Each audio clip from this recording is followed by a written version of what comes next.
Episode 95, The Possibilities When We Know Our True Identity, with Annette Jones. Welcome to Latter-day Life Coaches, the podcast where each episode is a conversation between me, Heather Rackham, and one of my amazing coach colleagues. Each coach here is a member of the Church of Jesus Christ of Latter-day Saints and certified through the Life Coach School. Together, we have one main goal, helping you live your best life no matter what. You ready for this conversation with the coach? Here we go. As a woman in the church, it is often easy to see the things we should be desiring in our lives. We know we should get an education, get married in the temple, have children, and raise them in the gospel. But outside of those things, is there anything else our heavenly parents have in store for their daughters? Coach Annette Jones would emphatically say, yes. We women fill many roles in our lives: student, wife, mother, missionary, party planner, extraordinaire. But those are just roles, not actually who we really are. Who we truly are daughters of heavenly parents. And when we can come to really internalize and know that, then roles and possibilities within those roles are endless. What if all the desires we want to fulfill are invitations from God to work with Him and our Heavenly Mother to make something great together? What if they are just excited as can be to join with us in a fun and amazing project that they know will not only elevate us, but everyone around us? Annette wants all women to see this true identity in themselves so they can truly live into the daughter they were made to be. She knows that tapping into our true identity is the key to finding lasting joy and happiness in the desires we have and the roles we fill. If you are looking for guidance, direction, and perhaps even permission to go after your desires because that's exactly how your heavenly parents intended it to be, then you won't want to miss this episode. Hey, everybody. Welcome to the podcast today. We are glad to have you here and appreciate you for joining us. And I am appreciative for the coach that I have with me today. I'm excited for you all to meet her. Coach Annette Jones is here. Annette, would you introduce yourself a little bit for us? Yes, I would love to. Thank you, first of all, so much for having me on here. I'm super excited. So my name's Annette Jones. I'm a wife. My husband and I just passed our 25-year anniversary. So I am a mom to 4 amazing kids, ages 23, 20, 17, and 13. And they're lots of fun. And as Heather said, I am a life coach, and I love this work of coaching. I think I was introduced to it probably close to 10 years ago when we had, a Relief Society meeting where a life coach came and spoke. And I was just fascinated. I had a daughter who was really struggling with anxiety at the time. And I was kind of going through some rough things myself. And I'd kind of already started looking into, some, positive psychology stuff, all of that. And when I heard the psych coach speak, it was just like everything resonated. It was like, oh my goodness, like that, this is kind of the stuff I've been learning, thought work and, all that. And I just thought like, wow, I didn't know there was such a thing with life coaching. And I thought that is really something I want to do someday.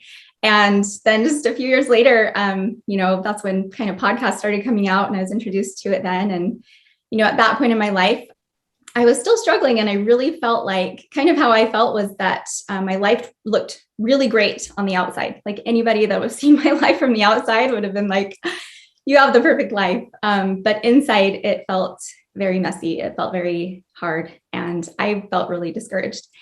And so it was kind of this disconnect between, trying to keep up that appearance of, everything's good, we're good, and just kind of feeling like everything was falling apart.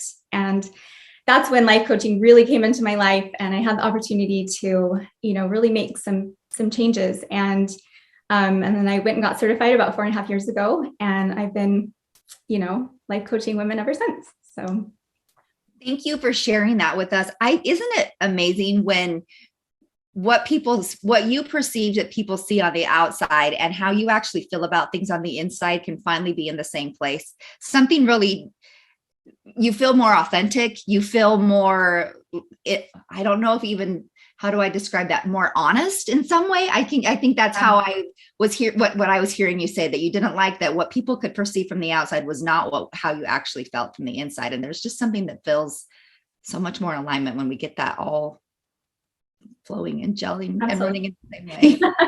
Yeah, I think there's definitely kind of, but I don't know if you just call it cognitive dissonance, just kind of that, it's not comfortable to be not aligned. And I think, I wanted that life that I was putting out to everybody that looked, great. And I wanted to feel that way inside. I was really good at keeping up appearances and I wanted it to feel that way inside. And so I think that's really what coaching helped me do, was to, figure out how to align those two and really feel as good as on the inside as, as things looked on the outside. So, yeah. Oh, I'm so glad. I think our lives are very similar. We just passed our 26-year anniversary. We have a 20, almost 22, a 20-year-old, a 17-year-old, and then a 15-year-old. So anyway, we're very close. kind of in the same stage right here, which thrills me, because I think the conversation we're going to have today will be beneficial for me in many ways and for so many people, because it's very applicable to our lives, to my life, especially right now. So I'm so glad you're here. Thank you. So for me, and I know many people who will listen to this, we go through this midlife transition, and I'm glad that I think you do call it a midlife transition rather than a midlife crisis. It feels a lot like a crisis, I think, sometimes.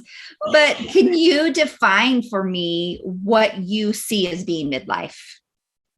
Yeah. At first I was thinking is it an age thing? Is it, and I think it really is. It's different for everybody. But I ran across a quote by Donald Miller that I loved. And I'm like, this kind of explains it in a nutshell. I think for a lot of, especially mothers and, women, he said midlife crisis happens when the cultural script ends, but we fail to write a new story for ourselves. And I love that, because I'm, especially as mothers, like we do grow up with this cultural script of, this is kind of what you should want and what you should pursue in your life, an education and, maybe a mission or college or college education, marriage, motherhood. Like those are all things that are kind of just like, here's, basically how your life should go. And not everybody follows that exactly, obviously, but, for the most part, most mothers, that's been their experience. And so we kind of get to this point. And it can be different for anybody. I know that I started to feel it when my youngest went to first grade and I was home alone all day. And I was kind of like, oh, this is different. All my time and energy isn't going to, kids at home and, just kind of the busyness that entails. And of course, as soon as they get home, it gets busy, but you start to have more time with yourself. And I think it's just interesting to have that time to be alone with yourself and like, kind of, who am I? Like, what have I been doing for the past, so many years? And I think we can get so caught up that, we kind of lose touch with kind of the things that, I had a friend tell me one time, like, I don't remember what I used to do or what I used to like doing or what I used to be interested in. And it's not a bad thing, to throw ourselves into motherhood like this. It's a wonderful thing. But at the same time, when we get to this point where this cultural script is kind of ending and we see things changing with either, all of our kids in school or kids start leaving, and all of a sudden it's like, oh, wait, like what's next? And that part of the script, that's where the script ends. And it's not really written for us, like what we should want next or what we should do next. And I kind of love this. I think before that terrified me and thought, I really thought the best part of my life was over a couple of years, just not even when it was happening, but anticipating it happening a couple of years before my oldest daughter, was when she was getting ready to go to college. And I just remember this feeling of dread came over me of like, this is really going to end. At least my time with kids at home, is going to come to an end.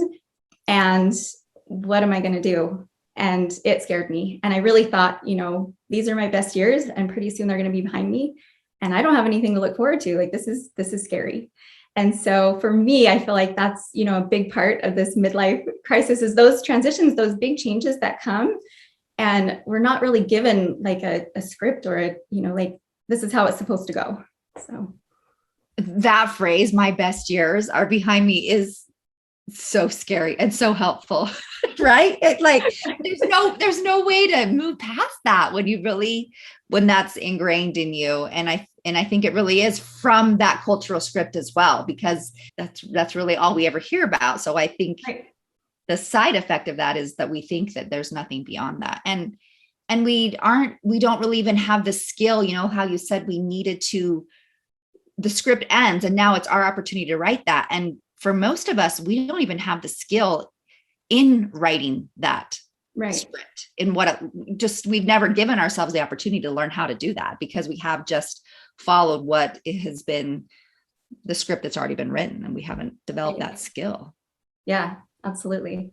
Yeah. I think even with motherhood, we kind of go into that, we don't know, we've never done it before, but it's pretty concrete. Like, we know we need to feed our kids, and we know we need to, get them to school and all of those things. Like, we still know what to do. And then we kind of get to this point where it's like, it's just us. Like, we've got to figure out what to do. And, it's just a really interesting, because I think a lot of times we don't have to do that. We don't, we're always creating, our lives, but in a way it's like, we get to be like real creators, like really like, what do I want? And that's a scary question for a mom who's kind of like put her wants and her desires on hold for a while, in a good way, like taking care of her family and focusing on them. But, that's not always going to be that's more of a role.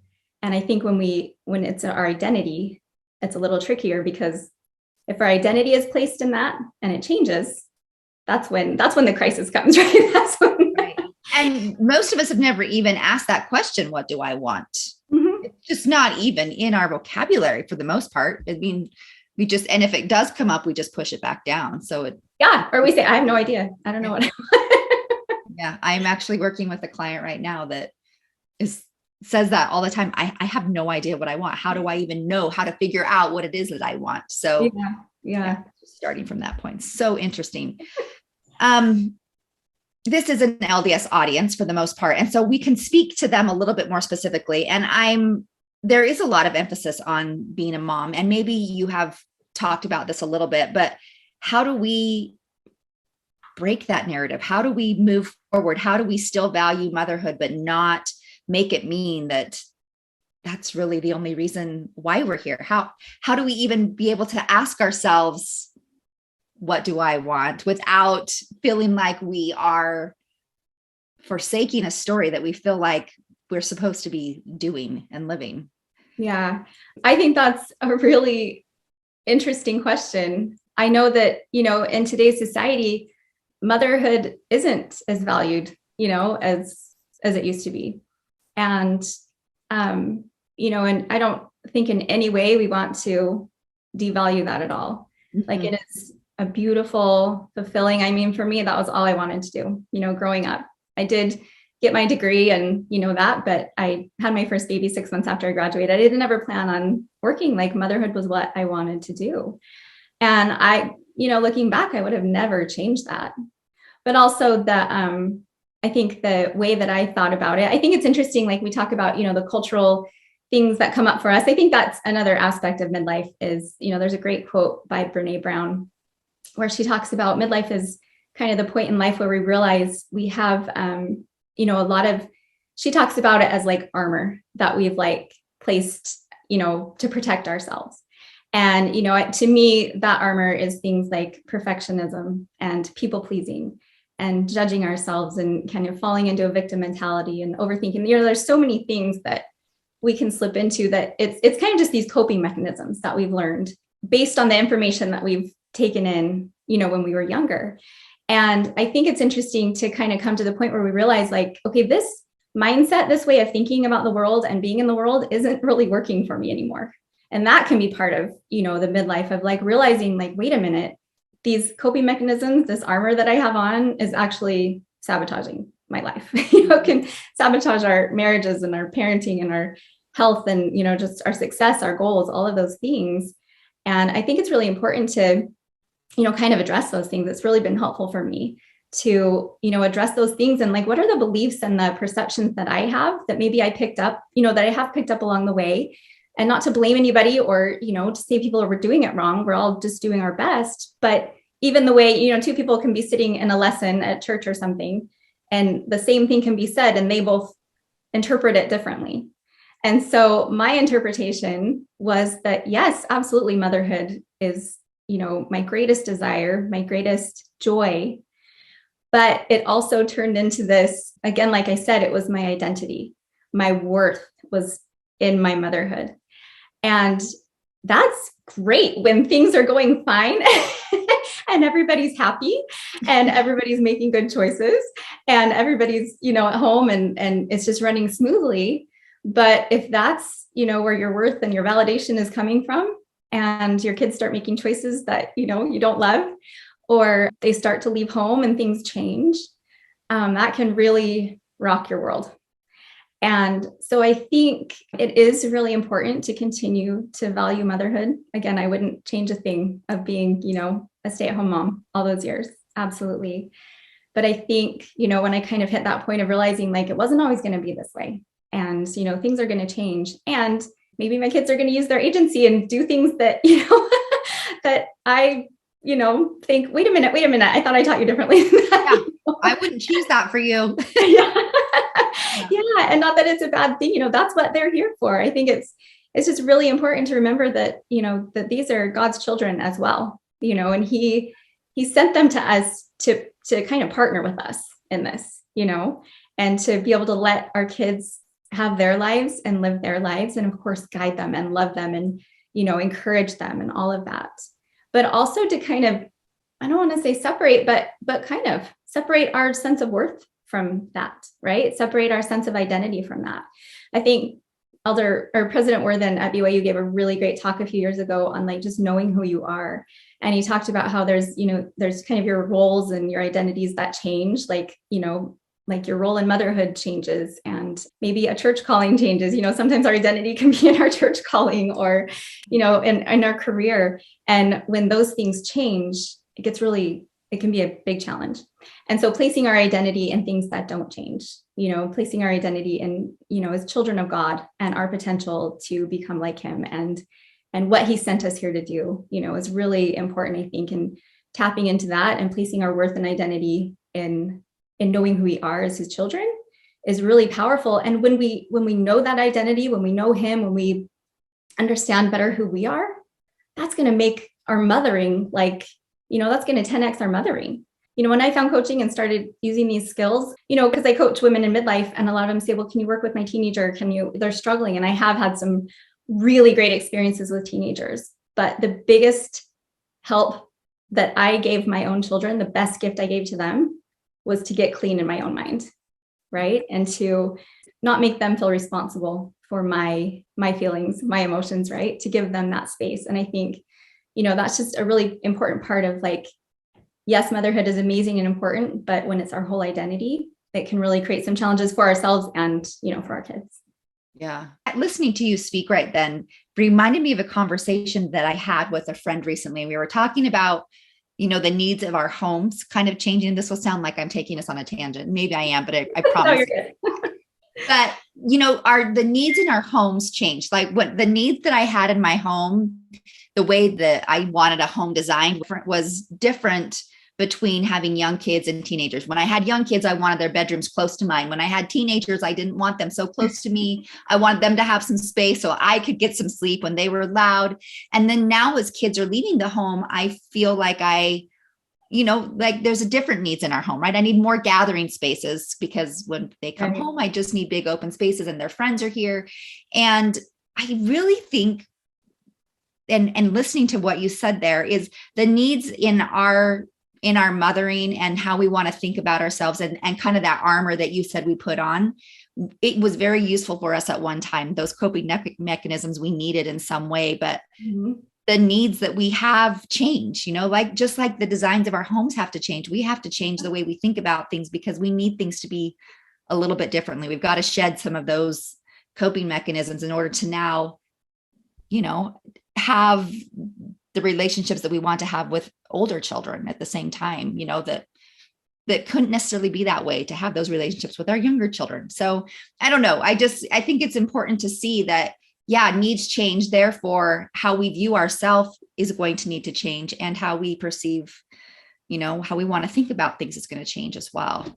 Yeah, absolutely. I think that's an important point, that just to look at and not look at the past in shame, like, oh my gosh, I can't believe I used to do that, like nothing has gone wrong. It's all good, like like my home, right? Like I moved from the home that I raised my kids in, and I never look back and think, oh, I was such an idiot to live in that house. That doesn't like it, but it's exactly the same thing, right? The needs changed. And so if we could learn something from that and realize there's no reason to be upset with ourselves or thinking that we messed things up, like we learned what we needed to have different, and then we adapted, and we either moved to a new home, if it's we're talking about homes, or we moved to a different way of thinking. And I love that. I love that analogy. I think that's so good, because I think, there are times when certain things serve us, and it's okay to let them go when they don't anymore. And like you said, we're all ourselves, our children, our husbands, our spouses, we're all evolving, and we're all, we're all learning, and it's all okay. There's no need to shame or blame or any of that. It's just, and we want to evolve. And sometimes we think we don't want to. Can we just, can the kids just all stay home? But how I look back and I think, I wouldn't ever want to be that person that I was back then, not because I don't love her, but because there's so much more in my life now than there was then. And at the time that would have been unimaginable to me to even think that there could be more, because I had so much joy and so much happiness and a lot of hard with little people, but it's more colorful. The image, whatever it is in my life, everything about it is more, there's more to it than there was. And I wouldn't want to lose that. Absolutely. I love that. So good. Well, anyway, I just rambling on there, but excellent rambling. I think that one of the things too, that I think this naturally leads itself into is, as our kids leave home and as people change, our relationships with the people that stay, we find also have to evolve too, meaning the relationship with our spouse, they're the ones that continue to be here as the kids leave. And how do we do that? How do we find time to either heal or reignite what maybe we've left behind or we hope to have in the future? But where do we go? I see that a lot, like kind of that realization of like, oh my goodness, like one day it's just going to be me and my husband at home. And like, that's even a little scary for some women, And I think that, marriage is just interesting. I think, a lot of what I learned is the story that you're telling yourself about your marriage is kind of the result that you're going to get in your marriage. Right.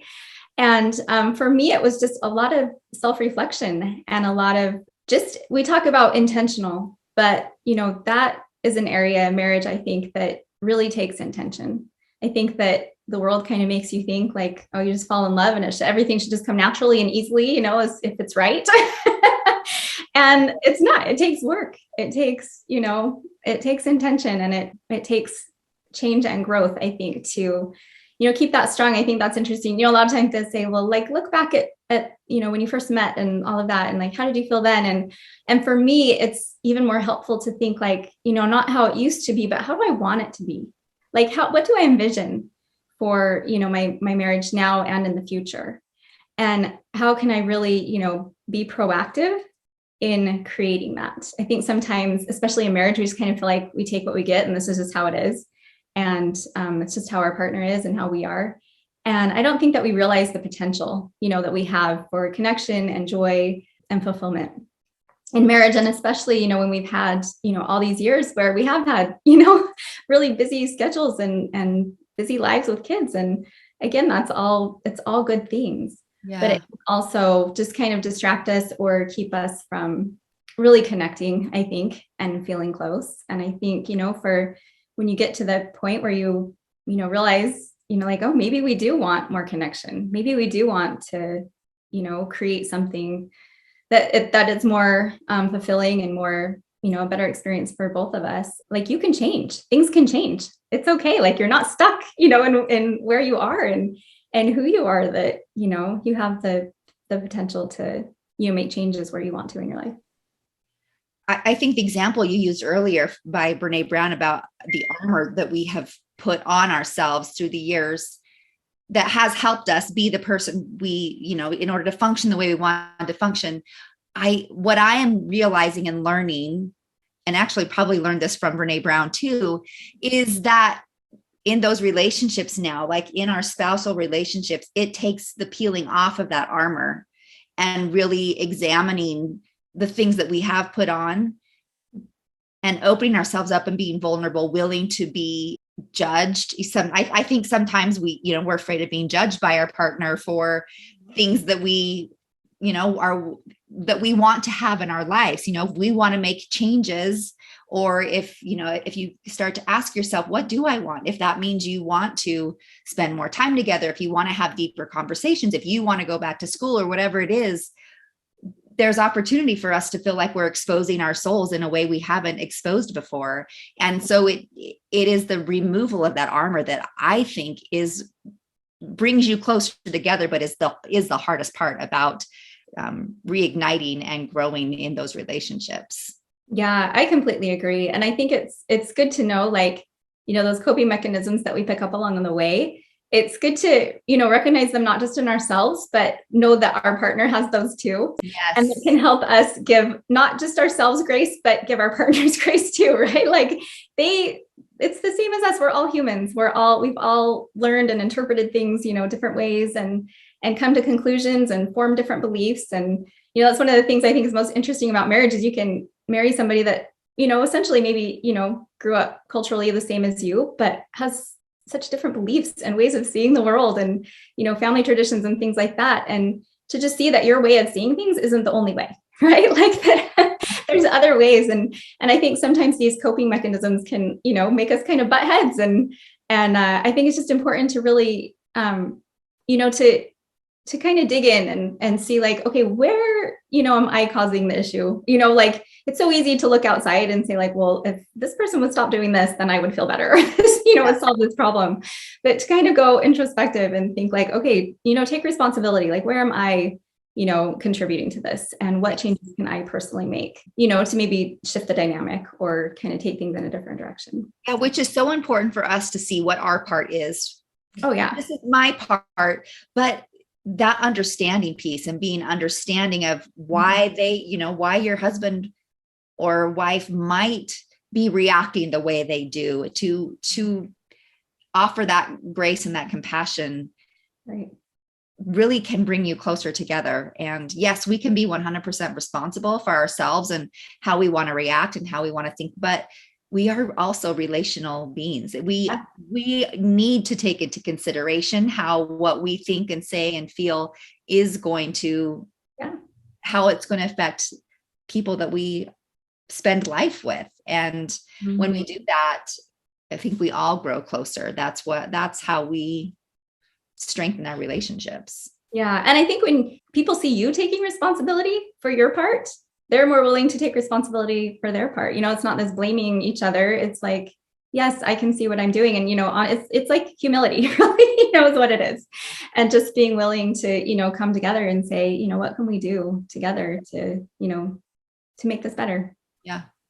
Okay. So that phrase, get to know yourself, come to know who you are, discover who you are, is a pretty common phrase that we hear anymore. It can be kind of trendy even. And sometimes I hear that anymore and my brain actually does just kind of want to shut off and just be like, everybody says that. What does it actually mean? What does that even look like? And oftentimes, and I think this is kind of, I don't think it is just unique to our religious culture either, because I think it is the difference between men and women. We tend to think it's more selfish to think about or coming to know who we are.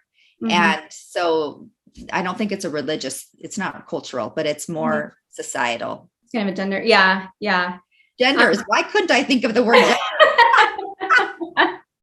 Yeah. And I think like there's definitely, people do their own thing, but I have seen that like a lot in where I see my husband is very confident, in who he is. And my sister and I were talking about this one time, how it's just funny that our husbands don't do a lot of like introspection, like thinking like, no, how can I be better? How can I, and I actually admire that about him, that he's very secure in who he is and knows who he is, knows his strengths and all that. And I think there is kind of that, women tend to be a little harder on themselves. and to notice more of the negative, maybe. I don't know. I don't know if I'm overgeneralizing, but No, well, I mean, that kind of seems to be that's a been trend my among my experience. clients. My experience as well. I think I shared like conversations with my husband about the, introspective work that I'm doing. And he's like, I just don't understand why Why are do you you doing this? do that? So anyway. Yeah. Good. Glad I'm not alone. Nope. At least not in my house. It's Yeah, I think that really is an interesting, we hear like, oh, well, just be who you really are and just, and your identity. And like, that's the most important thing, and be authentic. And I think that there is truth to all of that, but I think it can get a little skewed a little sometimes, a little warped. And again, going back to, I loved President Nelson did a devotional for the young adults back in May, I think it was. And that was kind of the first thing he started out talking about was your identity and knowing who you are. And he said, there's so many things in our lives, like our race and our religion and our family situation, our identity is like students, or, it's different things like that, that we think that's our identity. Like if people say, who are you? What do you do?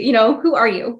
right. And you would kind of say, this is what I do. This is who I am, but really, President Nelson again just said, if your identity is number one, your identity as a child of God, it's going to change the way you see all of your identity, all of your other identities or roles, and how you show up in all of those.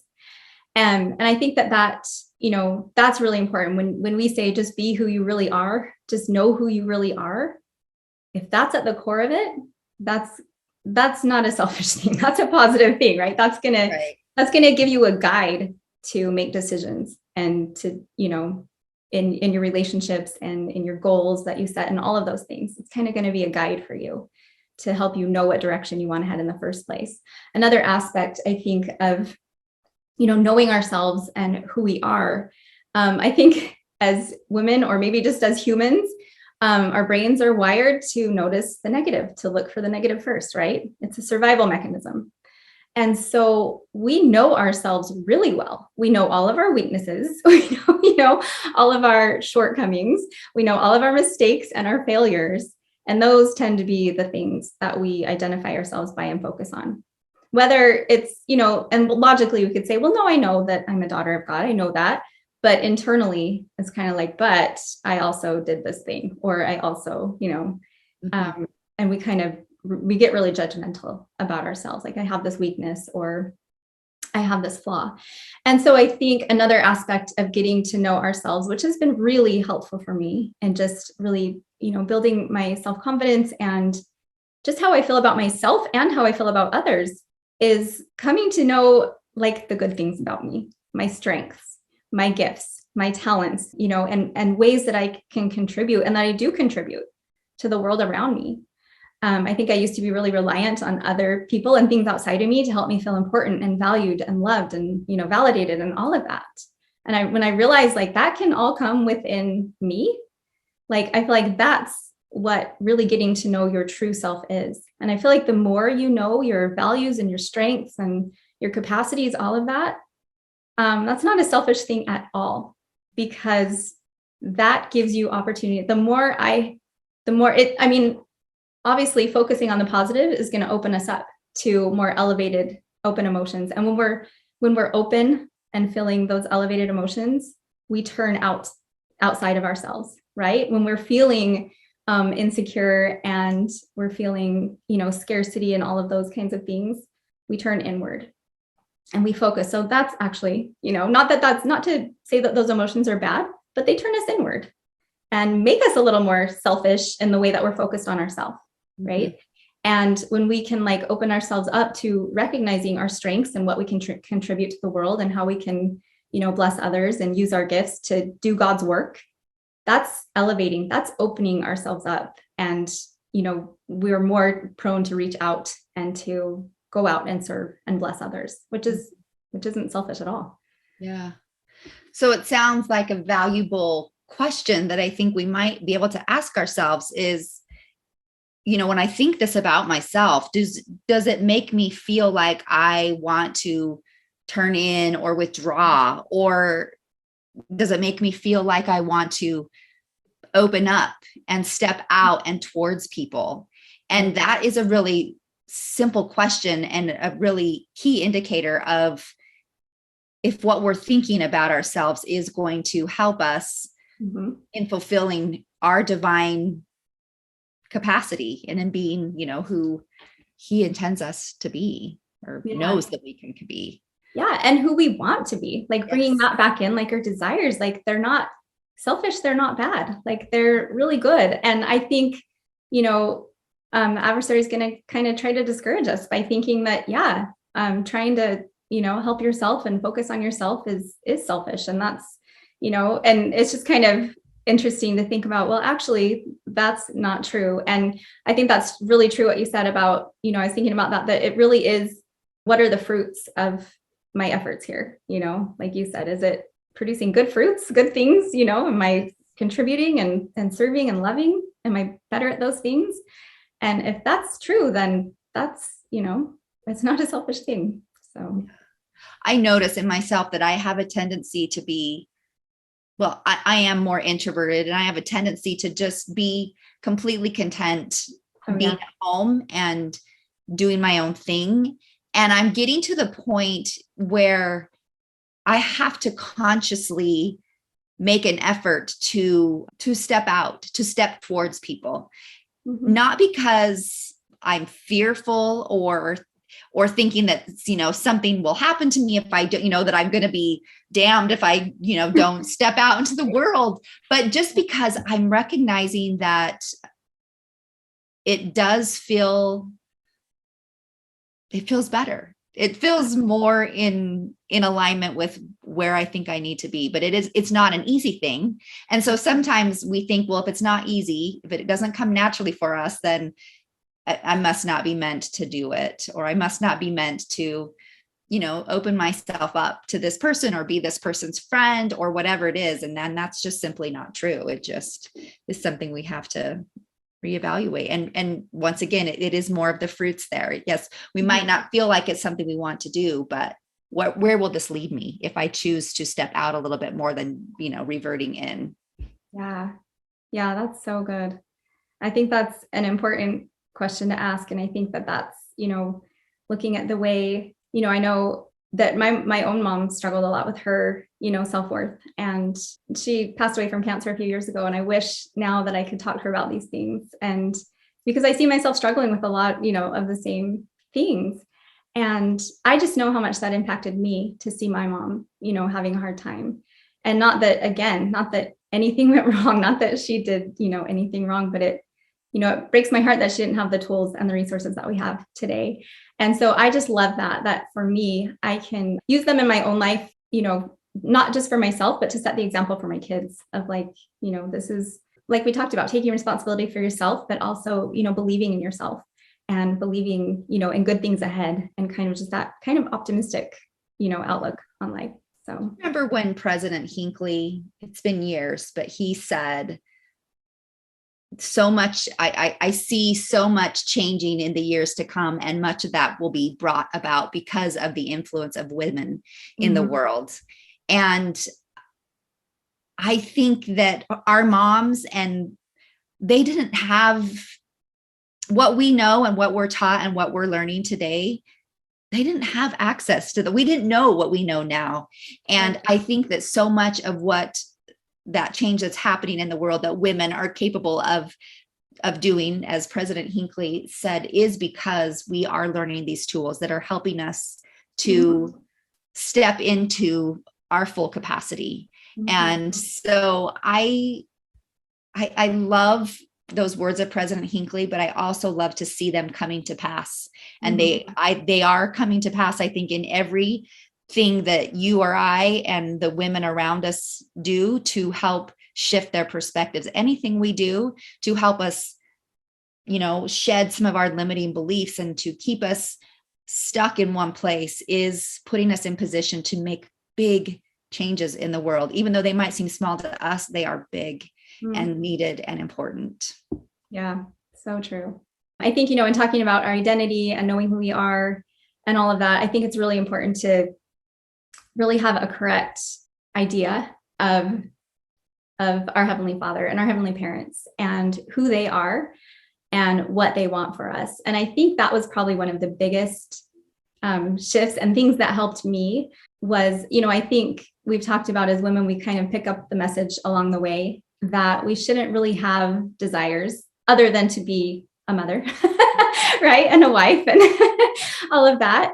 And that's fine. Like that's completely enough. But a lot of women I know have desires, outside of that as well. And I think for a long time, at least I know I felt a lot of shame for that. And even when I found coaching and loved it and got certified and started, building up a business, I felt a lot of guilt and shame there of like, well, I shouldn't want this. I shouldn't want more for my life. I shouldn't, I should just be happy with what I have. And that should be fine. But I think, part of it's interesting with the, talking about midlife and the transitions. I've heard it described like midlife crisis as kind of just like a second adolescence, right? It's like this time of growth and change. And it's really actually a great opportunity to grow more into, who we really are and who we really want to be. And I think, the guilt that I felt about that, a lot of it was coming from, we talk about the cultural scripts, all the things that I had pursued in my past were things that I felt very strongly God wanted for me, that he wanted me to get an education, that he wanted me to get married, that he wanted me to be a mother. But then after that, it was kind of like, he was asking me, well, what do you want? And that question terrified me. And it's kind of like we talked about, like a lot of times you ask, you get that question. It's like, I don't know what I want actually. And to want feels selfish. It feels wrong. And so for me, a big part of my journey, and I think through midlife and all of this, is cleaning up what I thought about God and about what he personally thought of me and what he wanted for me. And when I was able to, really understand that the desires that he had given me, that first of all, the desires I had, these good desires that were going to produce good fruits, they weren't selfish, right? That they were actually God-given, and that he gave me these desires, number one, to give me the opportunity to actually use the things that I love and that I'm passionate about, to serve and to help others.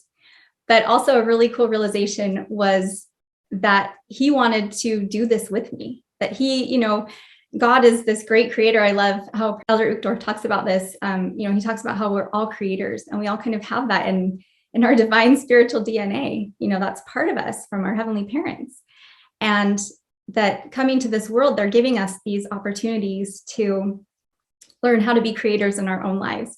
And that can be on different scales, right? And for them, it's on this big grand scale in the universe. And for us, it can look like tiny things like creating, a happy memory with our kids, or, creating, it can be creating art or music, things like that.